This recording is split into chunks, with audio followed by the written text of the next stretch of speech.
laga Yordaanos in ceeta. Jarri sunis sanyii hanaaqotaati. Isaan jajjaboodhaa fi dhedheeroodha. Ati hiyyuu isaan hin beekta. Waa'ee isaaniifis eenyutu sanyii hanaaq dura dhaabbachuu danda'a jedhamee akka dubbatamu dhageesseetta. Egaa har'a inni akka ibiddaa xab godhutti si dura adeemu Waaqayyo gooftaa kee akka ta'e beeki. Inni si duraa isaan hin balleessa, harka kee jalaas isaan hin galcha. Yommuu ati akkuma Waaqayyo si abdachiisetti biyya keessaa isaan hin baafta, daftees isaan hin fixxa.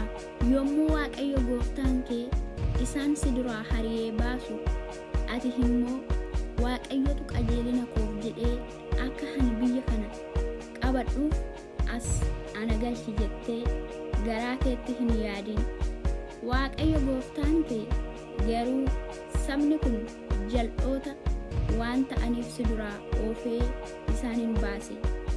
Waaqayyo gooftaan kee saba kana jallina isaaniitiif jedhee si duraa oofaa waan jiruuf biyya kana qabachaa jirta malee qajeelina kee yookis gara tolina keetiif miti.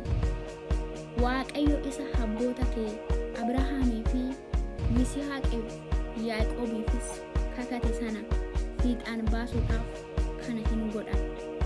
Waaqayyo gooftaan kee sababii qajeelina keetiif biyya gaarii kana akka qabattuuf akkasiif hin kennin. Egaa beeki, ati dhuguma saba boquu jabeessa.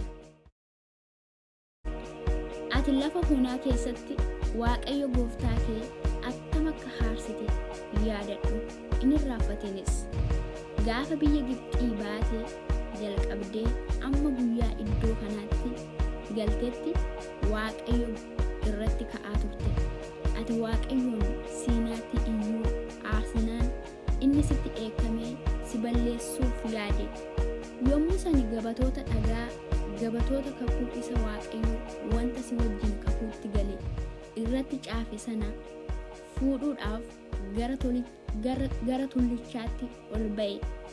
Guyyaa 40 fi halkan 40 tullicha irraa nan taa'e. Yeroo sana ani biddeena hin nyaanne, bishaanis hin dhugne. Waaqayyo yommuu sana anatti kenne.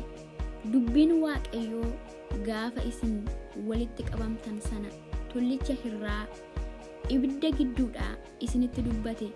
Hundinuu isaan irratti caafamanii jiru turan. Waaqayyo guyyaan 40 fi halkan 40 erga dhumee booddee gabatoota dhagaa lamaan gabatoota kakuu sana anatti hin kenne.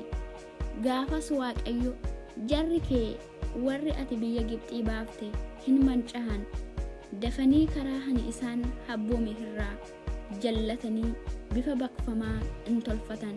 Kanaaf ka'ii ariifadhuu gadi bu'ii naan jedhe. Ammas Waaqayyo, ani jara kana argeera. Kunoo isaan boqu jaboota, ana dhiisi maqaa isaanii Waaqa jalaa haxaa'ee nan balleessa. Sin immoo saba isaan caala jabaatuu fi baay'atuuf abbaa nan godha jedhee anatti hin dubbate. Yommus ani ibiddi tullicha irraa utuu boba'aa jiruun deebi'ee gabatoota kakuu sana lamaan harka lachuutti baadhee tullicha irraa gadi bu'e. Yeroo ilaalee kunoo akka isin Waaqayyo gooftaa keessan yakkitan bifa baqfamaa akka yabbiitti tolfattanii karaa Waaqayyo isin habboome irraas daftanii akka jallattan nan arge. Ani kana irrattan ija keessan duratti gabatoota sana lamaan of harkaa darbadhee caccabse. Sababii isin Waaqayyoon xuxuqxanii haarsuudhaan isa duratti hamaa gootanii cubbuu hundumaa hojjettaniif ani hammas deebi'ee guyyaa 40 fi halkan 40 fuula Waaqayyoo duratti addaan nan gombifame. Yeroo sana ani buddeena hin nyaanne, bishaanis hin dhugne. Waaqayyo haaree isin balleessuudhaaf waan isinitti qophaa'eefan ani haarii isaa fi dheekkamsa isaa sodaadhe. Waaqayyo garuu ammas immoo anaaf in dhagaye.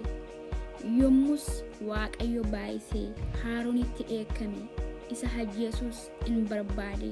Ani garuu achumaan Aaroniifis immoo nan kadhadhe. Dibicha keessan isa isin tolfattanii cubbuu isinitti ta'e sana fuudhee ibiddaan gubee caccabsee amma inni hawaara ta'utti daakee awwaara isaa immoo bishaan tulluu jala gad yaa'utti naqe. Isin immoo Taaberaatti, Maasaatti, Qabroot Atawaattis Waaqayyoon in haarsitan. Yommuu Waaqayyo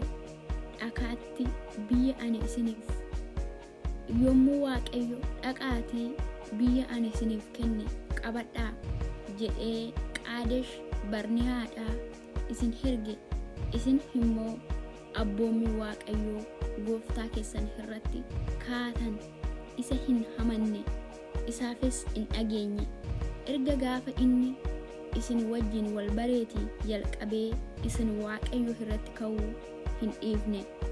Sababii Waaqayyo isinan balleessa isiniin jedheefan guyyaa 40 fi halkan 40 sana fuula Waaqayyoo duratti addaan gombifame. Yommus ani Waaqayyoon kadhadhee, yaa Waaqayyo gooftaa, saba dhuunfaa kee warraati humna kee isa guddaadhaan furte, irree jabaadhaanis biyya Gibxii baafte kana in balleessin. Ati hojjetteetta. Ati hojjettoota kee Abrahaamii fi Yisihaaqiin, Yaaqoobinis yaadadhu malee boqu jabinaa fi jallina yookis cubbuu saba kanaa in ilaalin. Kanaa achi warra ati biyya isaaniitti nu baaftee Waaqayyo biyya isaan abdachiisettis isaan galchuu hin dandeenye. Inni sababii isaan jibbeef lafa onaatti isaan fixuudhaaf achi isaan baasee in jedhu. Isaan saba keeti, saba dhuunfaa kee, warra ati humna kee isa guddaadhaa fi irree keessa jabaadhaan baaftedha jedhe.